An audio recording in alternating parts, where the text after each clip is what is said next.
Mais um decoding para a gente decifrar, decodificar esse inglês todo cheio de fenômeno fonológico que a gente vê os nativos falar. Hoje, com ela, a vilã mais fofinha dos filmes de super-herói, Arlequina.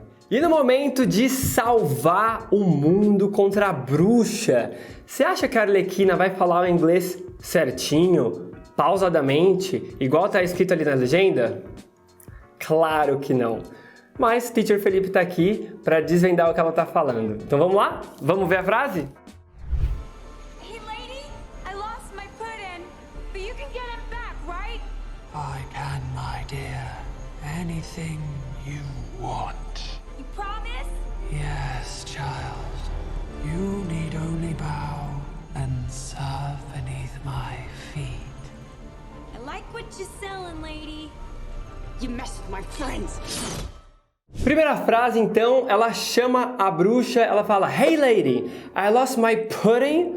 Vamos ver o que está acontecendo com essa frase? Primeiro fenômeno fonológico, que é um fenômeno que a gente trabalha muito na fala de um nativo, é o flapping. Então, quando ela vai chamar a bruxa, ela fala: moça, senhora, ela usa a palavra lady, lady, que vai ter um flapping. O que é o flapping mesmo, Felipe? É aquela açoitada de quando a pontinha da língua bate tão rápido nos alvéolos, que é aquela camada enrugadinha para fazer o D ou o T, que ele acaba virando esse fonema rareriroru. Então, ao invés dela falar lady, ela fala lady.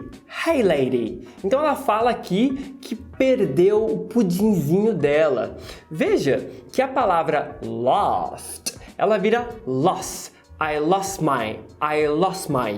E por que isso acontece? É muito comum o T, né, o sofrer um apagamento total quando ele está entre duas consoantes. Então, você tem o S do lost, e aí você tem a outra palavra começando ali, que é o my. Então, I lost my vai virar I lost my. O T está entre duas consoantes, logo ele é completamente apagado. Essa palavra, esse apelido carinhoso que ela usa, né, para chamar o pudinzinho dela, que é o pudding, tem três coisas aqui que eu gostaria de observar. A primeira é, nós brasileiros, quando a gente vê essa palavra escrita, a gente tende a falar pudding com carrot, que é aquele chapéu chinês. Entretanto, essa vogal não é o carrot, então a pronúncia não é pudding, a pronúncia é pudding. Vocês lembram da ferradura de cavalo, que é uma vogal que eu ensino no vídeo das vogais parte 2? Então, é essa vogal que a gente tem aqui. Então, aqui propriamente não está acontecendo nenhum fenômeno fonológico, mas eu gosto de chamar atenção para o fato de que é pudding. Logo, a gente tem o flapping de novo, a açoitada, né? Então, a pronúncia recomendada seria pudding. Só que, como ela está falando muito rápido, esse D, ele bate tão rápido nos alvéolos que ele vira o flap, rareriroru. Então, pudding. Outra coisa que está acontecendo aqui é, vocês já aprenderam comigo, lá no vídeo das consoantes, de que o NG em inglês, ele é um fonema do gemidinho, certo? Veja aqui, eu coloquei o NG como sendo a consoante mais difícil de articular e se pronunciar no inglês, porque você tem que fazer um esforço para fazer um gemidinho. Olha só, porém. Então, ele é velar. Você pronuncia com o dorso da língua encostando lá no véu palatino. Só que aqui ocorre um fenômeno também, né? Esse NG, que é o que a gente chama de agma, porque ele é pronunciado lá atrásão, ele vai virar um N. Então, ela não fala porém, ela fala porém, Então, ela coloca a língua aqui nos alvéolos para fazer o N. Então, isso é muito comum, você ter o se tornando N. E de qualquer forma, o que eu gosto de chamar a atenção é que nunca o NG tem essa pronúncia do G, né? Então, não seria pudding. Nunca vai ter esse G. O que pode acontecer é ter o gemidinho, pudding, que seria o recomendado, ou, como a Arlequina faz aqui, você colocar o N na frente. Pudding. Hey, lady, I lost my pudding. Muito bem, vamos agora para a próxima frase. But you can get him back, right? Muito bem! But you can get him back, right? Essa é a frase. Aqui a gente tem muitos fenômenos ocorrendo. O primeiro delas é com a palavra but, que originalmente teria o T. Então a pronúncia but. Mas ela vai glotalizar. Felipe, o que é glotalizar mesmo? É quando tem uma parada glotal que a sua glote vai picar esse T. Então, ao invés de but, fica ba, ba. Ba. Lembra daquele a que a gente viu lá no primeiro vídeo do Tony Stark? Ele também ocorre aqui. Logo, você tem ela falando que ela conseguiria, né? Você consegue trazer ele de volta. You can get him back. Eu gosto de chamar atenção para a palavra can, que é uma palavra que muita gente tem dificuldade. Porque o que acontece? Para falar que eu consigo, eu posso, é I can. E para falar que eu não consigo é I can't. Entretanto, muitas vezes os nativos apagam esse T, como é comum de acontecer. Então, se eu vou falar que eu consigo jogar futebol, I can play soccer. E agora eu não consigo jogar futebol, I can play soccer. Você percebeu que nenhuma das duas teve o T da negativa, mas teve uma frase positiva e uma negativa? Você tem uma mudança aqui da entoação. Na primeira frase, você entoa o verbo, I can play soccer.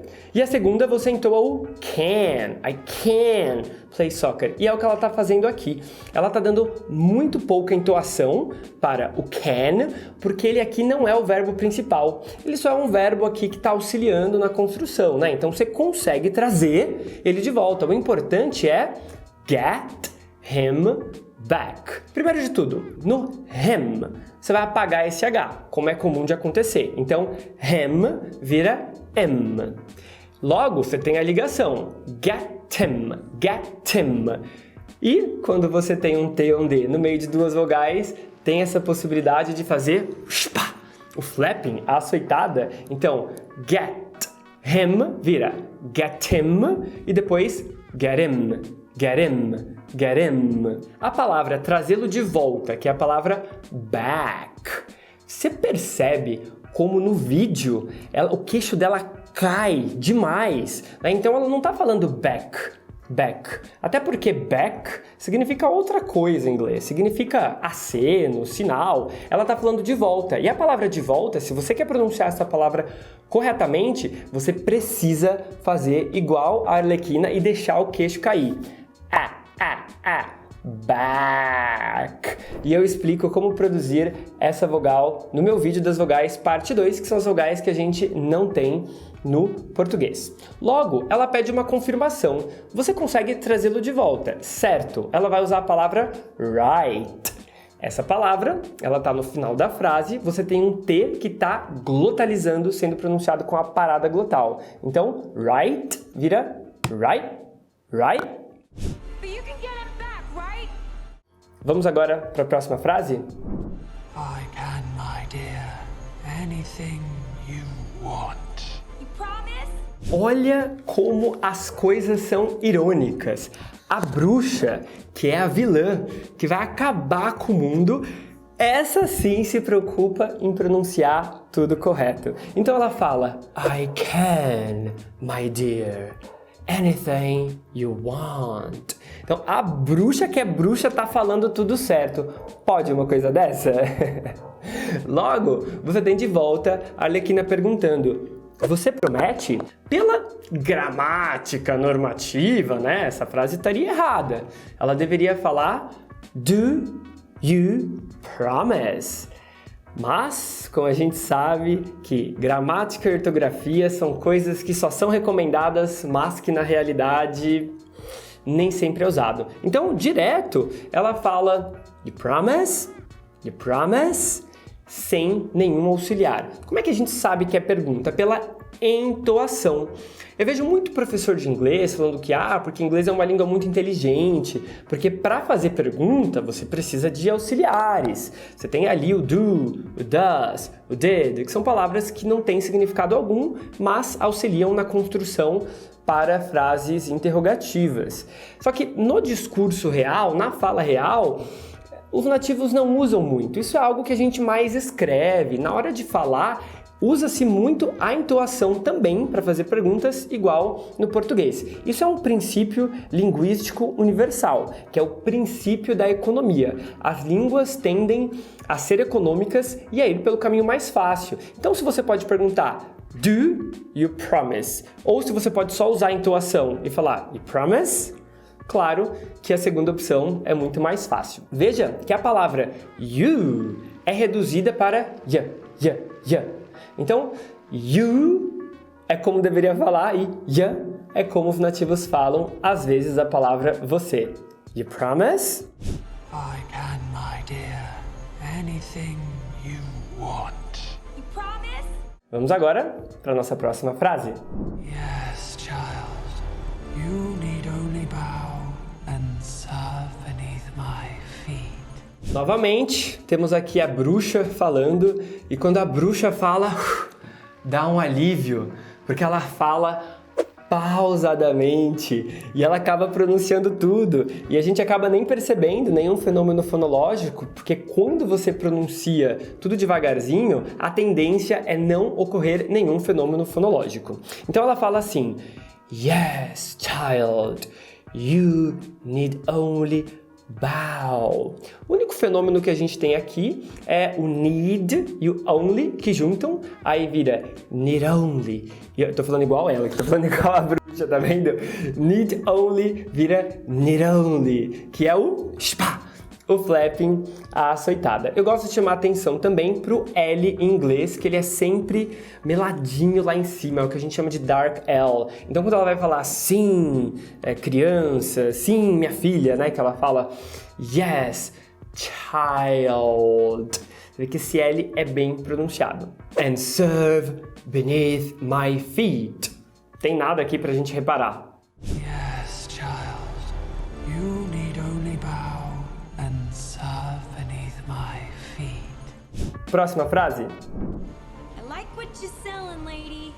Meu Deus, olha que frasezona comprida, e com certeza eu acho que muita gente não entendeu nada aqui do que ela tá falando, porque existem muitos fenômenos fonológicos aqui. Então vamos lá, a frase é I like what you're selling, lady. Olha o tanto de coisa que vai acontecer aqui. A pronúncia dessa frase, do jeito que ela falou, é I like what you're selling, lady. Vamos entender o que está acontecendo. Primeira coisa, a palavra eu. Todo mundo sabe, se diz I. Só que o que poucas pessoas sabem é que a palavra I, que significa eu, pode ser reduzida para a. Pois é. Então, eu gosto, ao invés de falar I like, ela diz a like. A like, a like. Logo, você tem uma ligação aqui. Like what? Então, eu gosto do que você está dizendo. I like what you're saying. Veja aqui, like what? Vão juntar, é uma ligação. E aqui a gente tem um fenômeno chamado labialização. Porque enquanto você está pronunciando lá atrás, você já está arredondando os seus lábios para pronunciar o do what. Então fica like what, concomitantemente. Logo, você tem what, your. Primeiro de tudo, esse your, ela não pronuncia dessa forma. Primeiro, esse R é totalmente apagado, esse R caipira, então your, não vai ter esse e depois o yo vai virar ya. Então você tem uma redução da vogal para o schwa. E você vai juntar ligação, what, your, what your. Aqui a gente tem um fenômeno chamado palatalização. Se você viu meu vídeo anterior do Harry Potter, você vai ver que isso acontece bastante também quando o Harry Potter fala inglês. Palatalização. What Your vai virar what your. E ainda que ela reduz your para ya, fica like what cha. E ela fala o selling, que vai acontecer aquele mesmo fenômeno. Você tem o agma, que é o NG na escrita e na pronúncia é o gemidinho, sendo modificado para um N aqui nos alvéolos. Então, ao invés de falarmos selling, a gente fala selling, batendo a língua nos alvéolos. E logo, novamente, ela chama a bruxa de moça, senhora, que é a palavra lady, que sofre o flapping e vira lady. I like what you're selling, lady. Vamos para a próxima frase? Vamos lá. You messed with my friends. Olha só, ela aí pregando uma peça na bruxa, enganou a bruxa e ao mesmo tempo que ela tá ali pegando a espada, ela quer revelar que ela pegou uma peça da bruxa, ela fala bem rapidinho. You messed with my friends. O que tá acontecendo com essa frase? Então vamos lá. Se a frase fosse pronunciada bem devagarzinho, seria You messed with my friends. Entretanto, essa frase vira You messed with my friends. Vamos entender o que está acontecendo. Novamente, a gente tem uma redução da palavra você. Você, em inglês, se diz you. Temos aí o U longo. Só que aqui vira ya. O que é isso? É a palatal, a semipalatal, junto de um schwa. Se você ainda não sabe o que é schwa, você precisa ver o meu vídeo das vogais, parte 2, que é o vídeo das vogais que a gente não tem em português. Então, é o schwa que está ocorrendo aqui. Ao invés de falarmos you, a gente fala ya. Logo, temos a palavra mexer com os amigos, né? Que seria um mess, bagunçar, mexer com alguém. Essa palavra, na ortografia, no passado, ela escreve com ED. Só que na pronúncia não é um D. Na pronúncia é um T. Então é como se a gente falasse... Não, é como se a gente falasse não. É como a gente fala messed. Você vê que é um T? E a ortografia que está escrito D acaba influenciando a gente para pronunciar o D, mas é um T. Legal, então você vai ligar agora a palavra messed com a palavra with. Novamente, você vai ter aquela labialização. No mesmo tempo que você está pronunciando aqui nos alvéolos, você já está arredondando os lábios para falar a palavra with. Por quê? Porque o with começa com a semi-W, que é arredondado aqui nos lábios. Então, olha só. Messed with. Chega até ser difícil falar isso devagar, para exemplificar para você, porque é um fenômeno fonológico que só faz sentido ocorrer quando você está falando rápido. Messed with my. Ou seja, você junta tudo. Logo, você vai ter um apagamento do... Por quê? A palavra com é... with, mas você não vê essa língua saindo para fora, né? Lá no curso de inglês você já aprende, a primeira coisa que você aprende é falar o TH, que é... Mas não dá para ver, olha a imagem, você vai ver que ela não põe essa língua para fora e para mim é um claro apagamento. Então, with, ele vira somente we. Logo, na palavra my, também é reduzido, você tem aqui o ditongo I, que vai ser falado a. Então, ma. Meus amigos, ao invés de falarmos my friends, a gente fala my friends. É uma redução. Então, isso aqui é o que eu chamo de sintagma fonológico. O que é um sintagma fonológico? É quando várias palavras da ortografia se juntam na pronúncia e você tem que pronunciar de uma vez só. Então, you messed with my friends. Ao invés de you messed with my friends. You messed with my friends. Que tal a gente ver agora todas essas frases novamente, mas prestando atenção nesses fenômenos fonológicos que eu acabei de mostrar. Vamos lá?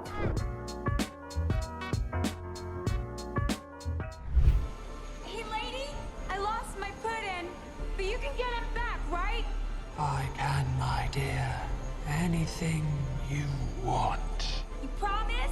Yes, child. You need only bow and serve beneath my feet. I like what you're selling, lady. You messed with my friends.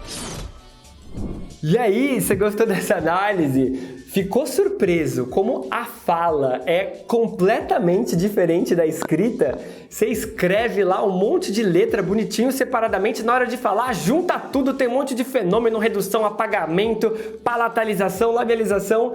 Pois é, gostaria de lembrar você de que esses fenômenos fonológicos que a gente está estudando aqui, eles são fenômenos fonológicos que acontecem na fala de um nativo por razões naturais linguísticas. Você não deve incorporar isso à sua fala.